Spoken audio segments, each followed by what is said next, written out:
السلام عليكم soo dhawaada maanta waxaan sameynaa digaag oo foornada lagu sameeyay intaanu miiska hadda yaala loo baahan yahay daawasho wacan marka inta hadda miiska yaala loo baahan yahay waxaa kamid ah chicken oo dhan qudaartan waxaa kamid ah yaanyo toon liin dhanaan oo aan chickenka ku dhaqi doono zucchini basal kabsar barbarooni iyo baradho hadda kor waxaan ka sharxi doonaa olives looska almondka iyo prunes waxaan kaloo u baahanahay khal oo aan ku dhaqi doono chickenka sidaad aragtid digaaga ayaan dhaqayaa waxaan isticmaalayaa liin dhanaan iyo cusbo labadaas waxay iga caawinayaan siday wax walba ay kasoo foqaan digaaga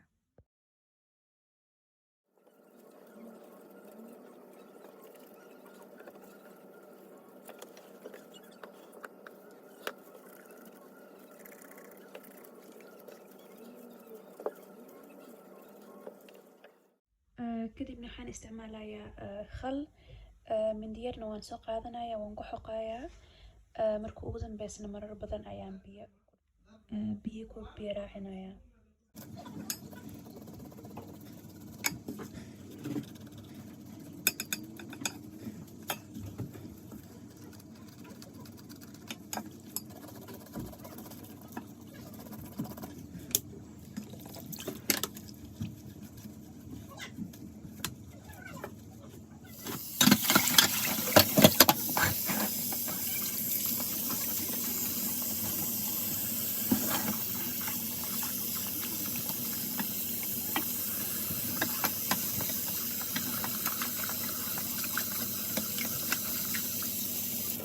hadda marka waxaan sameynaa sauce-ka oo digaaga lagu marin lahaa waxaan isticmaalnaa intaan barbaroonigana nus aan ka jaray kan guduudan iyo kan cagaaran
xawaashaashaan isticmaalo waxaa kamid ah cusbo paprika powder waxaa kamid ah Italian spices curry powder filfil iyo xawaashka digaaga lagu talgalay marka ugu dambeysana waxaan ku daray nus oo liin dhanaan ah intaan isticmaalin hoos ayaan kusoo qorayaa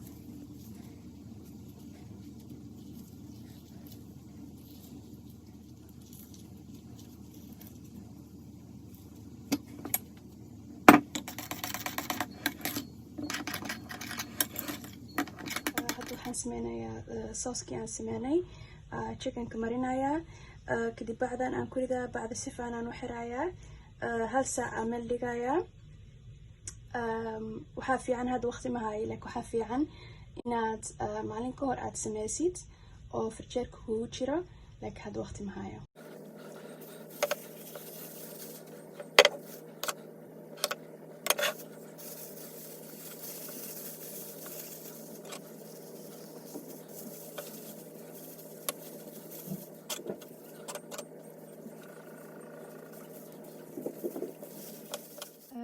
waxaan kasoo jaray in yar oo aan markii hore ilaaway.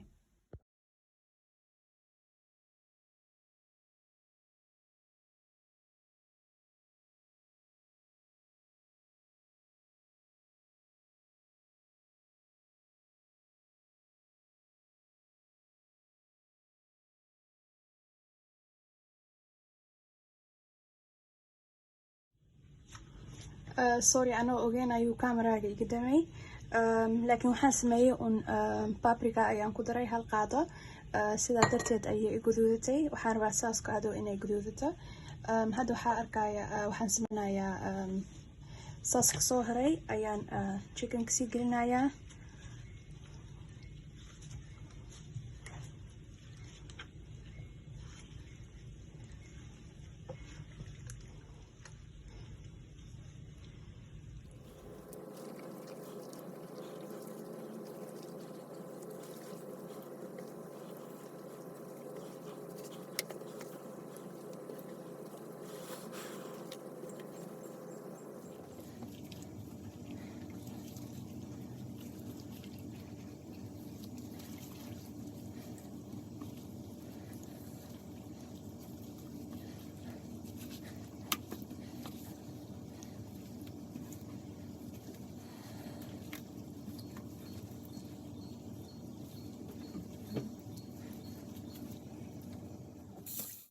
hadda dun ayaan soo qaatay.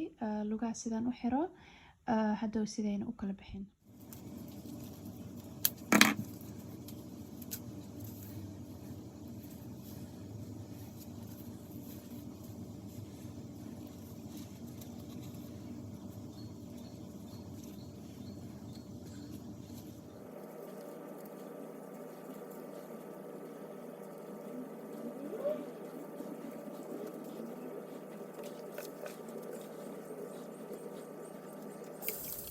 marka waxaad soo qabsanaysaa digsi weyn oo digaaga deeqo. marka in yar oo saliid ayaad ku dareysaa intaan oo kale. kadib waxaa ku dareysaa bakeeri biyo.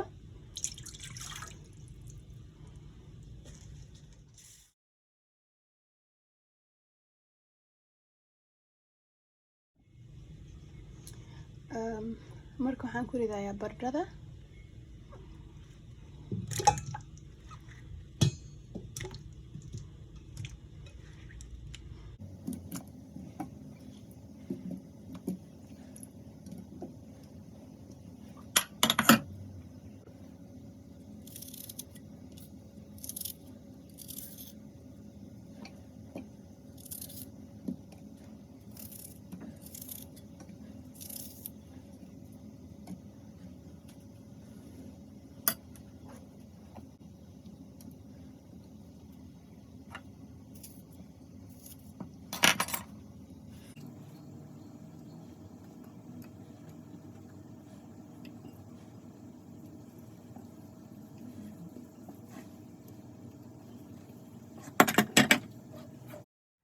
hadda dabkaan saarayaa. dabka waxay saarnaanaysaa 20 daqiiqo.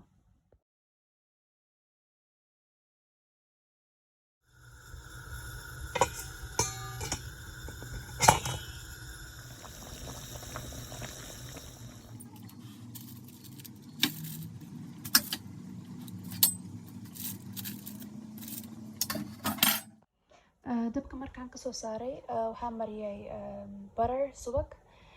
waxaan u mariyay siday u guduudato markay air fryer ku jirto. aniga air fryer ku sameeyay 25 daqiiqo ayuu ku jirayaa. foornadana sidoo kale 20 ilaa 25 daqiiqo.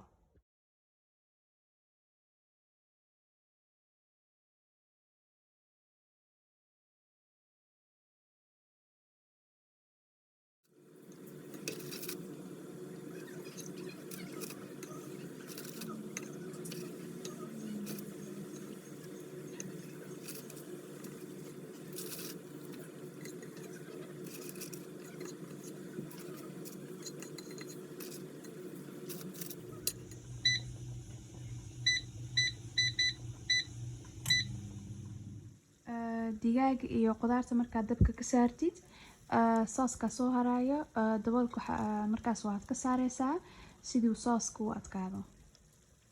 sooska keligeedna 5 daqiiqo ayay dabka saarnaanaysaa. 3 daqiiqo ugu dambeysana waxaad ku daraysaa pruneska.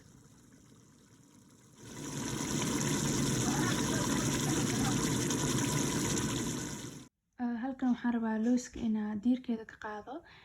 marka biyo oo kulul ayaan dhex gelinayaa siday fudeed ii noqoto inaan ka fujiyo.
waa mahadsantihiin. waa inoo fideoga dambe insha allah.